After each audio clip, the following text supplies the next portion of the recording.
देखो देखो कौन आया, आदिवासी शेर, देखो देखो कौन आया, आदिवासी शेर। आज के हमारे एक तीन एक समान, इस कार्यक्रम के मुख्य अतिथि एक तीन एक हम समान, सबके लोकप्रिय प्रत्याशी अरे क्या क्या होने जा रहा है? पहुंच गए। उनका जोरदार तालियों से स्वागत करेंगे, जोरदार तालियों से। एक तीर एक समान, एक तीर एक समान, जय जोहार का नारा है। आज हमारे इस खेड़ा धरती में हमारे डूंगरपुर बांसवाड़ा के भारत आदिवासी पार्टी के लोकप्रिय प्रत्याशी बड़े भाई राजकुमार जी रोहत का इस खेड़ा धरती की जनता जनार्दन की ओर से तहे दिल से हार्दिक स्वागत अभिनंदन करता हूं। साथ ही मेरे जितने राइट साइड में जितने भी साथी हैं, कृपया करके इधर सामने आइए। जितने साथी हैं आपसे अनुरोध है, सामने आइए। अगला वक्ता के रूप में भाई विजय जी खड़िया साहब से अनुरोध करूं वो आए और हम सबको संबोधित करें। विजय जी खड़िया साहब।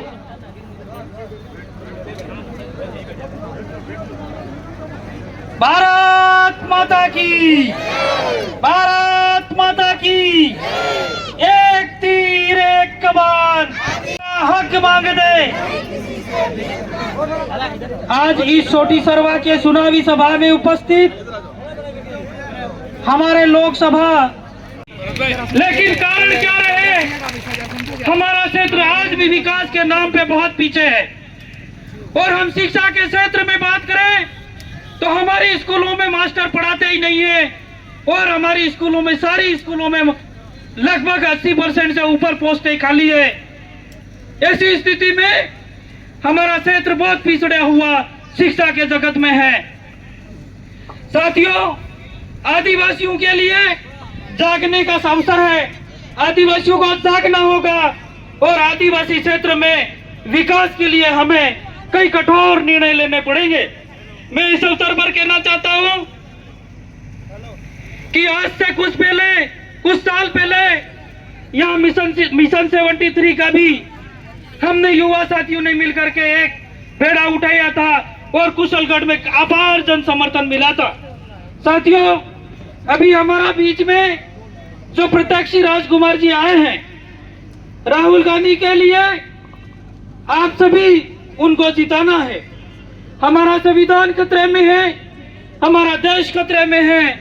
हमारा आरक्षण खतरे में है, इसलिए राजकुमार को जिता करके दिल्ली भेजना है और दिल्ली भिजवा करके और राहुल गांधी के हाथ मजबूत करके और हमको मजबूत करना है। साथियों, हमारे आदिवासी क्षेत्र में इस स्टेट के ऊपर 15 लाख आदिवासी वोटर्स है, जिनमें से अधिकतर वोटर्स काम पे माइग्रेट हो चुके हैं या काम करने जा चुके हैं। उनको भी बुला करके और एसटी के वोटों को अधिक से अधिक बूथ पे ले जा करके डलाने का प्रयास करें। साथियों, मैं इस अवसर पर कहना चाहता हूं कि जो जनरल साथी भी हमारा साथ दे रहे हैं, उनको भी कंधे से कंधा मिला करके उनको सम्मान के साथ उनका रक्षा करना और उनके सम्मान की। इस अवसर पर ज्यादा ना बोलते हुए मैं मेरी वाणी को यही विराम देता हूं। जय हिंद, धन्यवाद। बहुत बहुत आभार भाई श्री विजय जी। शब्द सुमनों से हम हमारे मेहमानगणों का स्वागत इस प्रकार करते हैं कि आप आए तो बहारों ने लुटाई खुशबू, आप आए तो बहारों ने। बहुत बहुत धन्यवाद। अगला वक्ता के रूप में जितने भी अगल बगल में मेरे राइट साइड में लेफ्ट में जितने भी मेरे युवा साथी हैं और विशेष करके मेरे वॉलंटियर साथी हैं, आपसे आग्रह है कि इस पंडाल के चारों ओर शांति बनाए रखें और जितने भी मेरे युवा साथी हैं जगह भी पंडाल में हैं, जितने भी साइड में हैं वो कृपया करके अपने बिछात करें। अगली कड़ी में हमारे बांसवाड़ा कॉलेज के पूर्व प्रेसिडेंट भाई मनोज जी डामोर साहब से आग्रह करूं वो आए और अपने संक्षिप्त में अपने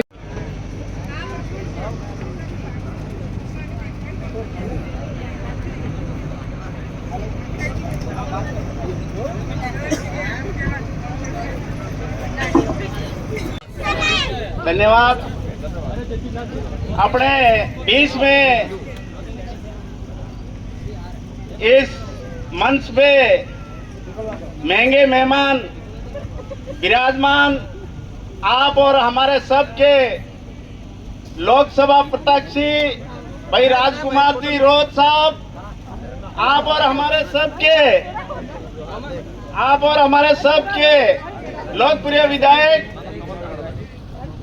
बहन मैडम खड़िया जी और सभी अतिथिगण विराजमान, गांव दाढ़ी से पधारे हमारे सभी किसान साथी, नौजवान बहनों, माताएं और मीडिया प्रभारी, पुलिस प्रशासन और तमाम का मेरी तरफ से आप सभी का स्वागत अभिनंदन करते हुए मैं यही कहूंगा कि इसी पंडाल में, इसी मैदान में जब मालिया जी की जो बैठक रखी थी वो हेलीकॉप्टर से आए थे और हेलीकॉप्टर में भी इतने लोग नहीं पधारे थे। आप सभी पधारे, आपको मेरी तरफ से जोरदार स्वागत अभिनंदन करते हुए मैं यही कहूंगा कि आप 26 तारीख के दाड़ो आप दिल्ली से जो बांसवाड़ा में बैठक की जा रही है उसको ये परिचय दिया यहाँ आकर के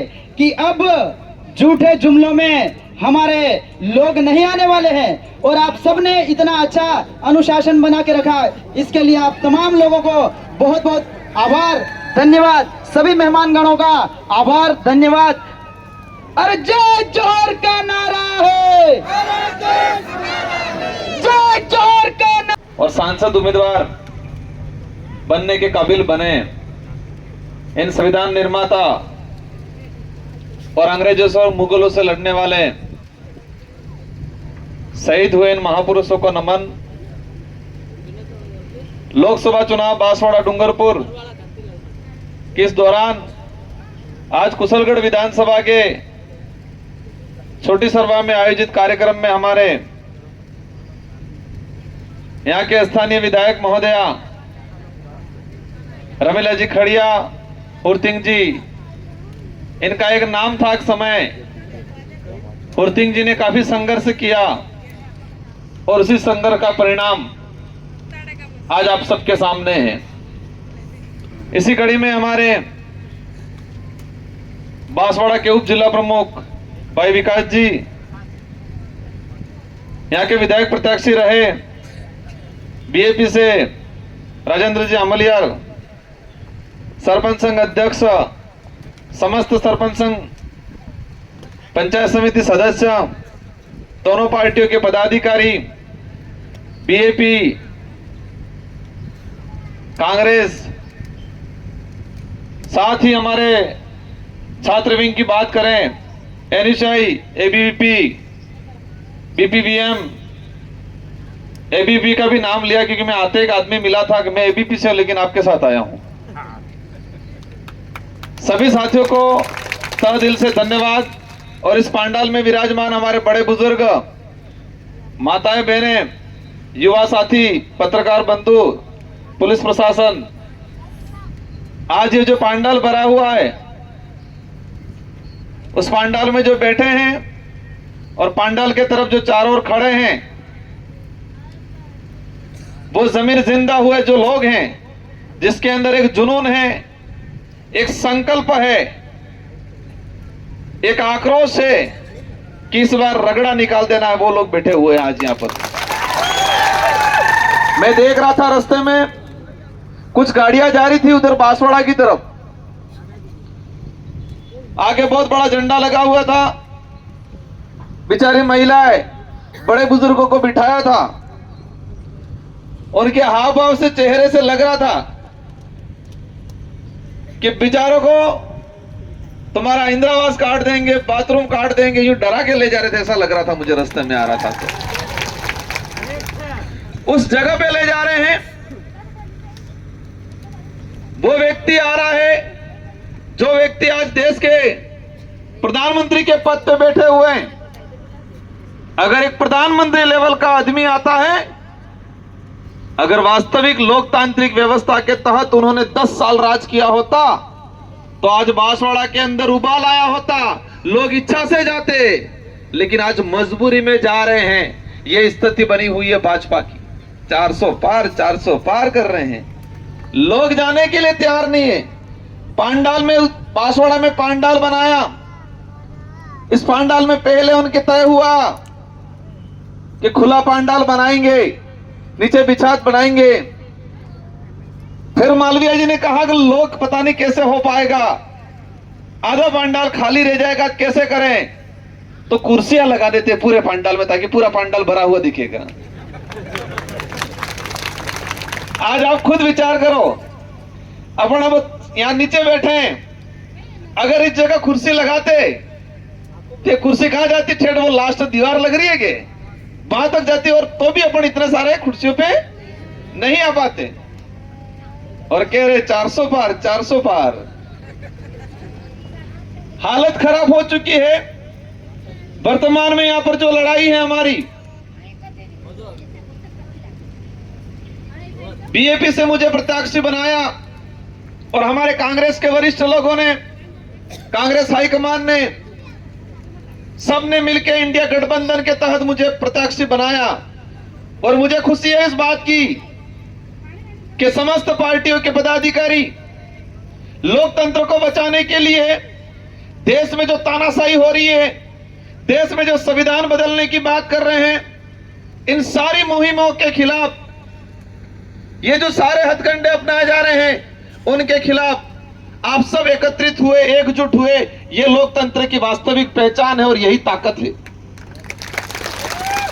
ये संजोग जो आज बैठा है इंडिया गठबंधन के तहत, हमें सबको, आज मैडम है, आज मैं विधायक हूं, दोनों पार्टियों के पदाधिकारी हैं, हम सब लड़ रहे हैं। किसके लिए लड़ रहे हैं?